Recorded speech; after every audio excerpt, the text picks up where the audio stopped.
What if I told you there was a world of unfathomable corruption and constant danger, surrounded by a literal hell on Earth, and all tied together in one of the most well-crafted magic systems in history?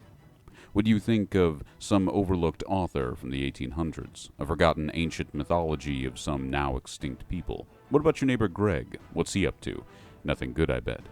What you probably wouldn't be thinking of is a man from modern Japan, born in 1966, who loves video games, comedy skits, and manga. This is my sales pitch to my wonderful audience who, like me, love using grimdark settings in their tabletop RPG campaigns on why they should study the lore of the Hunter x Hunter universe. Warning for the spoilers ahead. Let's begin. Grimdark. Half off! Our more famous cast of characters in this world include a masochistic pedophile serial killer, a codependent cult of assassins, and a mafioso bodyguard avenging the genocide of his people. The list continues with an identity-confused sadist who wants to destroy what he loves, a self-admittedly selfish deadbeat dad, and many, many victims of extreme poverty who do not survive the toll it takes on the human mind.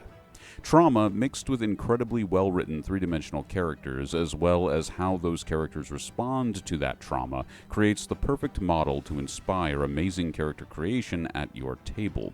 In addition to this, the focus on psychological realism in famous figures makes antagonists both more plentiful and in most cases relative to your party's current goals. A great example of this is the older members of the wealthy family of assassins, the Zoldycks, being contracted to kill the leader of the Phantom Troop, which is the codependent assassin cult I mentioned earlier. In the case of the Zoldyck family, assassination is their job, which handsomely financially rewards them, and unless being contracted, they really aren't interested in working for nothing. The Phantom Troop defeat them by simply hiring another member of their family to kill a target which is also the client of the initial two family members. Either way, the family gets paid and they're satisfied. No character on any level in this series exists just for a narrative. Reading Hunter x Hunter is like a thought experiment in world building playing out in real time before your eyes. Anticlimaxes are common in the story because anticlimaxes are very realistic. And who knows, maybe new story opportunities could open for your party because they embrace that same anticlimax story structure. Absolute power corrupting absolutely may be a debated concept both in our world and in Hunter x Hunter, but when it comes to the kind of power that comes from money, political connections, or military might, you won't find a more twisted landscape than the known world of the setting. The current arc focuses on the corrupt king of a country making his children fight to the death for the right to succeed him as they sail to easily the worst place in the universe on a ship divided by class and controlled by various mafia groups.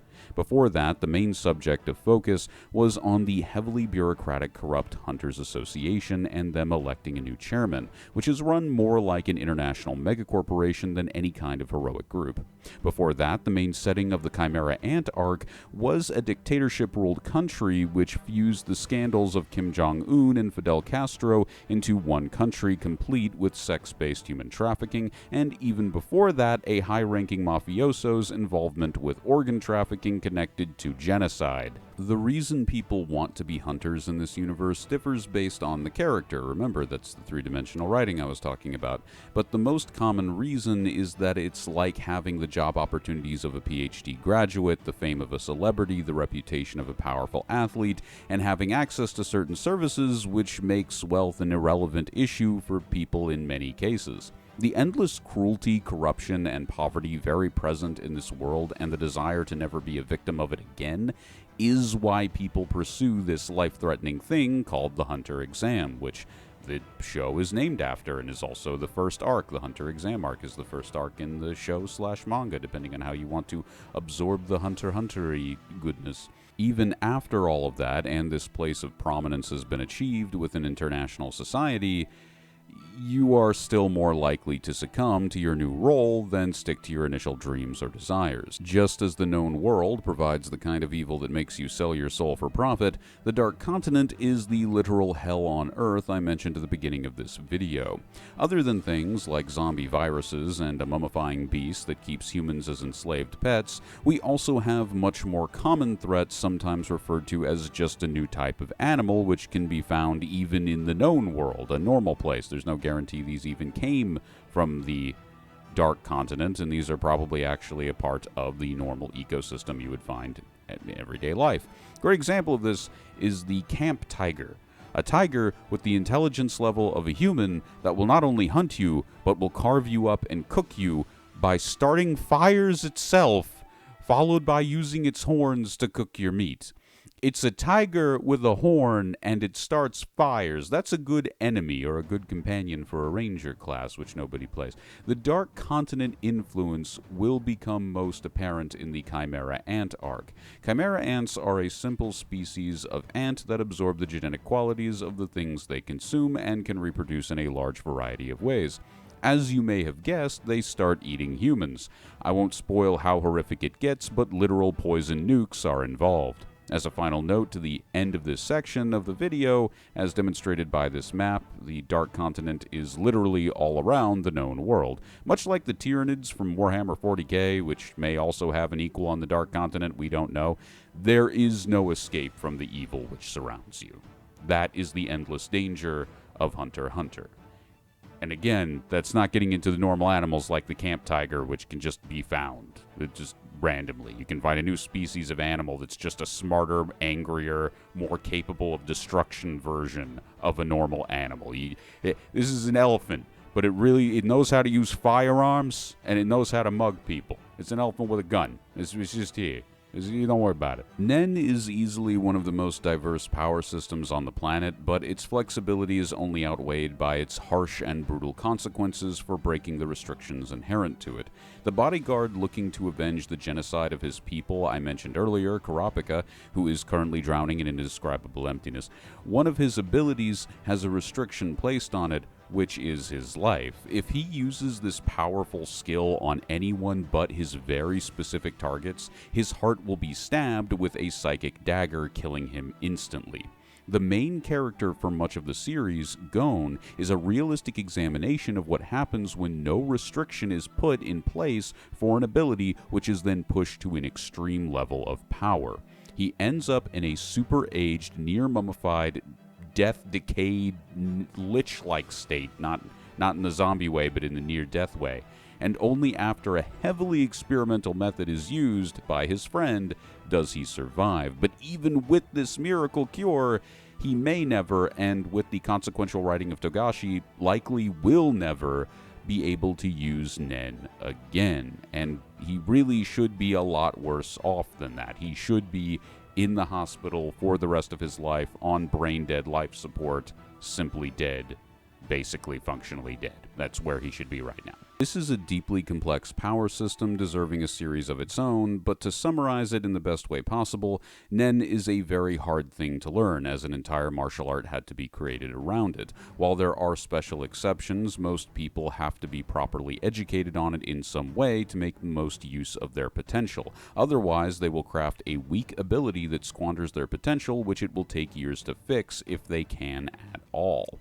This is in addition to abilities needing restrictions to be stronger, and certain types of abilities in most cases being inherently cut off to you if you weren't born with that specific affinity, though extreme aura can make up for this. That's something you'd also be born with. This is all in addition to, in Harry Potter fashion, not many people knowing about Nen unless they're world leaders or it actually pertains to them. This series also handles superpowers very, very well. It handles the superpowers existing in the world and the consequence of that being something that's very, very, very well handled in terms of how many governments know about it. There is also an aspect to Nen called post-mortem Nen, which means the effects of a person's powers get stronger in many cases after death rather than weaker. Part of me really wants to go deeper on this subject, but we'd be here forever. As represented by the world map in Universe Common Language and that famous power system of Nen, there is a plethora of both established lore and openings for homebrewing in this universe. This is one of those rare mixes which is a perfect combination of the two. While larger cultures are fleshed out, only individual areas within them have been explored, leaving you plenty of room to make your own stuff in terms of a setting.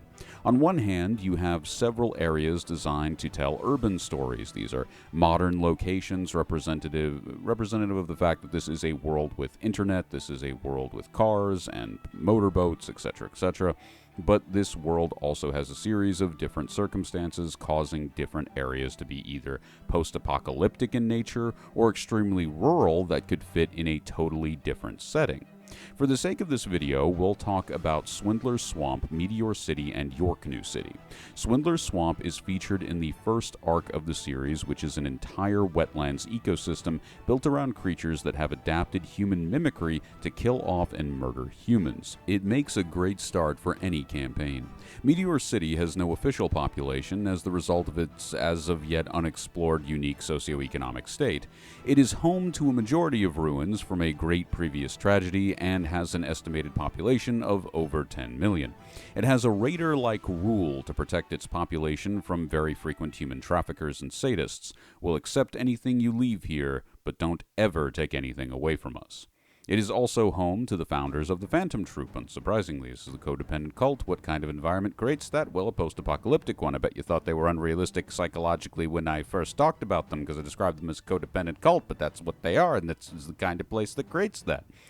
Lastly, Yorknew City is literally just New York City. It is your stock standard urban setting located in the world's version of the United States, specifically a version of it from the Mafia game series, I would say. As a final note on language with a common dialect, there are also several regional dialects, which actually incentivizes your players to take a talent or trait of being able to speak that tongue.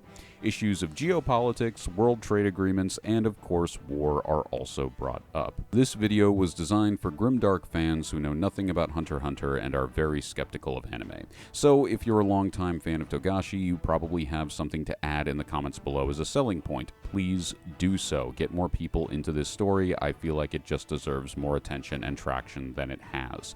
If you're new to the series, what do you think of it thanks to this video? Did it do a good job of selling you on it? I really love this universe, and Hunter x Hunter is one of those stories, along with Yu Yu Hakusho from Togashi, that I can rewatch over and over again without getting sick of it. I hope this video gets traction so I can do more in the future. And other than that, expect more Conan content. I really want to get a video done on rat things. Rat things are really cool in Conan. Very cool. They have the face of an obese man, they can speak a bunch of languages, and they have the body of a rat. I mean, that's basically the lore video, because there's not much more on them. Or read The Dreams in the Witch House. There we go.